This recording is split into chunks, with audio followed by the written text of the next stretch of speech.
ప్రభుత్వం పట్ల ప్రజల్లో ఉన్న వ్యతిరేకతే తమ విజయానికి దోహదపడుతుందని మచిలీపట్నం లోక్సభ బరిలో నిలిచిన వైకాపా అభ్యర్థి బాలశౌరి అంటున్నారు. జగన్కు అవకాశం ఇచ్చేందుకు ప్రజలు సిద్ధంగా ఉన్నారని చెబుతున్నారు. వైకాపా అధికారంలోకి వస్తే పరిశ్రమల ఏర్పాటుతో ఉపాధి అవకాశాలు కల్పిస్తామంటున్నారు. మెజార్టీ ఎంపీ స్థానాలు కట్టబడితే కేంద్రం మెడలు వంచి ప్రత్యేక హోదా సాధిస్తామంటున్న బాలశౌరితో ముఖాముఖి. కృష్ణా జిల్లా మచిలీపట్నం పార్లమెంటు నియోజకవర్గ స్థానం నుంచి వైకాపా తరపున వల్లభనేని బాలశౌరి గారు రంగంలో దిగారు. ఈసారి నియోజకవర్గంలో వైకాపా జెండా రెపరెపలాడించే లక్ష్యంగా విస్తృతంగా ప్రచారం చేస్తున్నారు. ఇక ప్రచారంలో ప్రజల నుంచి ఆదరణ ఎలా ఉంది, గెలిచే అవకాశాలు ఎలా ఉన్నాయి, గెలిస్తే ఏం చేస్తారు నియోజకవర్గానికి అనే విషయాన్ని వారిని అడిగి తెలుసుకుందాం. సార్, గత కొద్ది రోజులుగా మీరు విస్తృతంగా ప్రచారం చేస్తున్నారు అన్ని నియోజకవర్గాలను కూడా. సో ప్రజల నుంచి ఆదరణ ఎలా ఉంది సార్? ప్రజల నుంచి బ్రహ్మాండంగా బ్రహ్మరథం పడతా ఉన్నారు. దీనికి ప్రధాన కారణం ఏంటంటే, మీరు జగన్మోహన్ రెడ్డి గారు పాదయాత్ర ద్వారా ప్రజల్లోకి అందరికీ వెళ్ళి సమస్యలన్నీ గుర్తించారు. ఈరోజు అక్కచెల్లెళ్ళు ఉదాహరణ చూసుకుంటే, ఎప్పటి నుంచో రాజశేఖర రెడ్డి గారు ప్రవేశపెట్టినటువంటి పావలా వడ్డీ ఈరోజు వాళ్ళ అకౌంట్లో పట్టలేదు. అలాగే వాళ్ళకి రుణాలన్నీ మాఫీ చేస్తానన్నటువంటివి కూడా వాళ్ళు ఎంతవరకు రుణాలు మాఫీ చేయలేదు. నిరుద్యోగ సమస్య పెరిగిపోతా ఉంది. 2 పంటలకి నీళ్ళు ఇవ్వట్లేదు.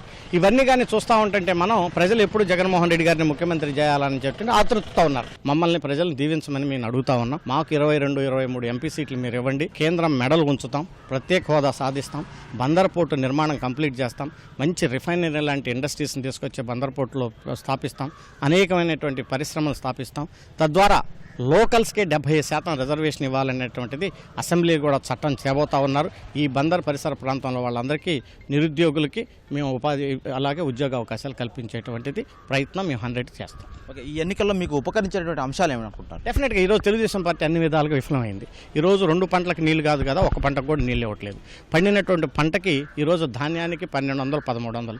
రాజశేఖర రెడ్డి గారి టైంలో 12, 13 సంవత్సరాల కిందటనే 1200 పలిగితే ఈరోజు ఎరువుల ధర 4 రెట్లయినాయి, కూల్ రేట్లు 4 రెట్లయినాయి, అన్నీ పెరిగిపోయినాయి, డీజిల్ పెరిగినాయి, అన్నీ పెరిగినాయి. కానీ ధాన్యం ధర అంతే ఉంది. అలాగనే ఈరోజు మినుముల ధర ఒకప్పుడు 9,000, 10,000 రూపాయలు పెరిగినట్టు అపరాలు మినుముల ధర ఈరోజు చూస్తుంటే 4,500 ఉంది.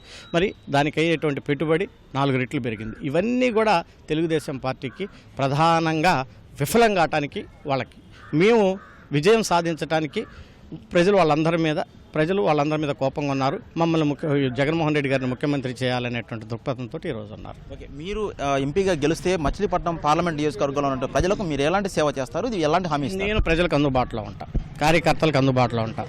రైతాంగ సమస్యలన్నీ గుర్తించాం. 2 పంటలకు ప్రధాన నీళ్ళు ఇవ్వటం, పోలవరం ప్రాజెక్టు ద్వారా 125 టీఎంసీ నీటిని తరలించడం, త్వరితగతిన పూర్తి చేయడం, 2 పంటలకు నీళ్ళు ఇవ్వడం, గిట్టుబాటు ధర కల్పించడం, మంచి నీళ్ళు ఇవ్వటం, యువతకి ఉద్యోగ అవకాశాలు కల్పించడం, ఇది మా ప్రధాన అజెండా. ఇది మొత్తం మీద వల్లభనేని బాలశౌరి గారి అంతరంగం. నియోజకవర్గం నుంచి ఈసారి తనను ఎంపీగా గెలిపిస్తే నియోజకవర్గంలో ఉన్నటువంటి సమస్యలన్నీ కూడా పరిష్కరిస్తారని, నిరంతరం ప్రజలకు అందుబాటులో ఉంటూ సేవలు అందిస్తారని, తనను ప్రజలు ఆశీర్వదించాలని వారు కోరుతున్నారు. మచిలీపట్నం నుంచి కెమెరామెన్ శ్రీమన్నారాయణతో కలిసి వెంకటరమణ, ఈటీవీ న్యూస్, కృష్ణా జిల్లా.